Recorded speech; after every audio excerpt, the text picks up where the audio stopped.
Muling ipinagbabawal ng pamahalang panlalawigan ng Batangas sa pamamagitan ng Provincial Government Environment and Natural Resources Office at Office of the Municipal Agriculturist ang paggamit ng fine mesh net o mga pinong lambat sa mga katubigang sakop ng lalawigan. Ang kautusan ay naging epektibo simula noong January 1, 2026 at aasahang tatagal hanggang March 31, 2026. Ito ay nakasaad sa Republic Act No.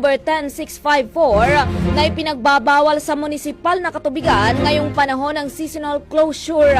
Layunin nito na mabigyan ng pagkakataon ng mga isdang tulad na lamang ng galunggong at matambaka na makapangitlog, makapagparami at makalaki upang masuportahan ang muling panunumbalik ng sigla ng pangisdaan at mapakinabangan ng mga mangingisda at mga komunidad sa tabing dagat. Kabilang din sa mga ipinagbabawal hulihin sa parehong panahon ang isdang tamak at dulong.